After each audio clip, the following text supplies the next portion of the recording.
The next thing I'm thinking about in terms of squeezing maximum swims out of a reduced swim budget is in what I buy.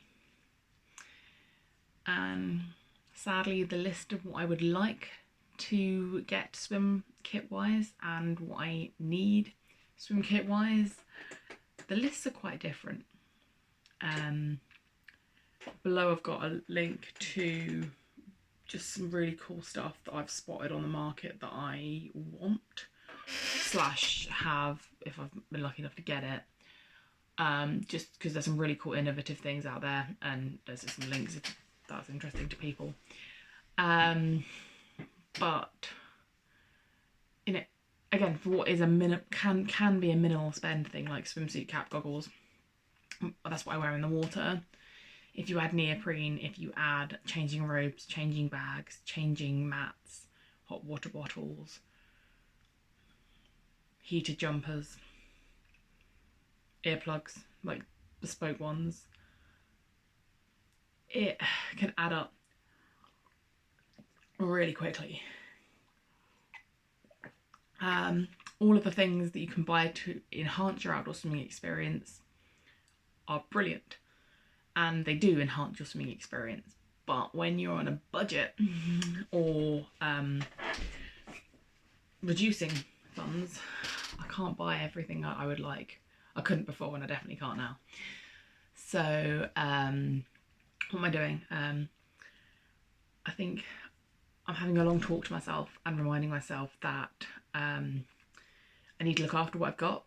I am a culprit of not rinsing my swimsuit out immediately after swims, sadly. I have a little sticker on my bathroom door now, on my back of my bathroom door, where I put my swim bag to remind me to do it now, because there's no reason for me not to. I'm just forgetful. And, you know, lo and behold, the more you do what the care label says, the longer your swimsuits last. Some of my swimsuits are really durable. They're really thick Econyl swimsuits that are really supportive, and they don't actually look any different or feel any different to when I first wore them like 2.5 years ago, which is ace. My swimsuits are have a lifetime guarantee. They're the Ecolast or something, and you know, they seem to be chlorine immune, which is lovely, and they're not sagging yet. So, you know, swimsuits do wear out, I'm sure, but my current cohort, I don't know when. But to ensure that they last for a while, I need to look after them, particularly if it's summer and there's algae blooms and you're in the lake, in a lake, because you don't want to cross contaminate species, and also just lake weed gets really crusty in your swimsuit. It's grim. Also, when I swim in the sea, the salt isn't great.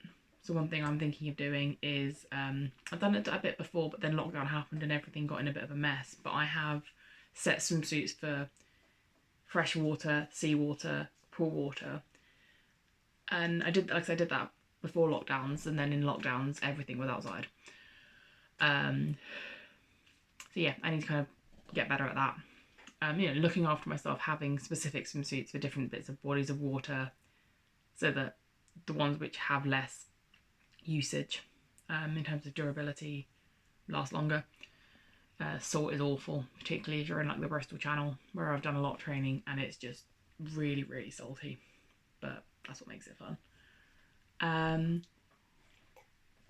That's some, you know, stuff that I just I'm lazy and forget, like goggles in their case and earplugs back in their case so you don't lose them 3 times a month, which I do.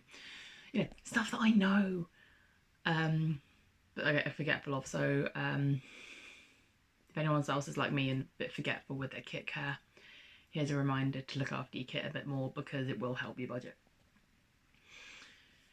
The other thing I am thinking about is the stuff that I maybe need to look into getting soon is what can I repurpose from around the house for it. or kind of pick up in like the Isle of Aldi or whatever it is, or the middle of Lidl, you know, or wherever. Stuff like, instead of a changing mat, if you need one, can you use yoga mat or like an IKEA bag? You know, can use a bit of old carpet. For the years before I got a changing robe. So I've been swimming like nearly 20 years now. The first 10 of them I was a teenager and then a student, and so I didn't have a dry robe or changing robe because I didn't have any money and they didn't exist. The sea where I used to swim, people had towels that they'd sewn together, or they bought like poncho training towels, changing towels, poncho changing towels, and you know, they worked. They weren't windproof or waterproof, which is why changing robes have come on leaps and bounds in its days. You know, I love my dry robe now. It's fantastic. I'd like one, my next iteration, that has a waistband and like elastic cuffs, but the one I've got works and it's lasted like maybe 3.5 years of like quite hard wear. Yeah, so it's I don't need a new one. If I didn't have one, I would think about, rather than outlaying on a dry robe, which can be, you know, quite a lot, I'd, you know, save up for the one I want, and in the meantime use 2 towels sewn together, or an old dressing gown, or you know, in charity shops, or if I can find an old winter coat, I might wear that. It's a layer. You don't have to get changed under it. You can just put it on after your swim, and that will be of some use. And then, you know, make do with what you've got while you're saving up for your intentional purchases. Another one that I'm doing is, I want what's called like a hot tun, which is like a hot water bottle with Velcro straps that you can keep you nice and warm. Don't have one. My birthday's not till next winter. But what I will be doing, I think, is I've still got quite a lot of maternity leggings from when I had a baby last year. So I just chucked my hot water bottle into them. And it works for the moment. It's not as effective as the specifically designed product, but it works. I've got friends that have made like hot water bottle holders with like string or cut up t-shirts. So there's ways to adapt what you have in the house for the purposes of swimming that you want, is I think what I'm saying. You know, buying the designed, innovative thing will probably be a bit better, but you know, can you make do with what you've got while you're saving for the intentional purchase? Now, with intentional purchases, what I'm thinking about is you know, buying, you know, trying to buy things in the sales, because the value is amazing on them. End of season sales for neoprene is great. With neoprene, there's also like a hire option. So I'm actually partnering for my coaching with a wetsuit hire company, Try Wetsuit Hire. Affiliate link will be below. And what they do is, rather than buy a wetsuit outright if you're doing your first swim or whatever, you can hire it, so you're not shelling out loads if you're not 100% sure if you like outdoor swimming. But this, I guess this video is more for people that already do it and are trying to shave costs, so that may not be applicable. You know, but you know, can you hire something? Can you borrow gloves off someone and try them out first? Because they need to be really tight, so you want to make sure you get the right size. Secondhand is a massive market, which is great. You know, there are marketplaces and eBay and all of that, which is brilliant. But particularly with neoprene, it's making sure that it's the right fit, and that's why I think hiring them is brilliant. Because then you know what you want and you know what you're looking out for in the sales or secondhand. You know, sales are often Black Friday. Not sure if they're start of season. I think I've seen them before, but that might have also been a lockdown thing. You know, there's a couple of sales a year, so if you're savvy, you can buy things maybe twice a year if you need anything and make massive savings. So yeah, buying intentionally. Buying things a couple of times a year as well means you can research a bit more into the products and the companies and make sure that for me, with limited money going into the outdoor swimming ecosystem this year, I want to make sure it's going into companies that I align with, because they're the ones I want to still stay there. I want them all to stay there, but yeah, you know, just giving them to brands that I think are nice, and most of them are nice, but I think everyone's got an affinity with certain brands, and that's where my limited spend is going to go to those things this year. That's a bit off topic, I guess. I think the other thing is, you know, you can research the specifics of what you're getting.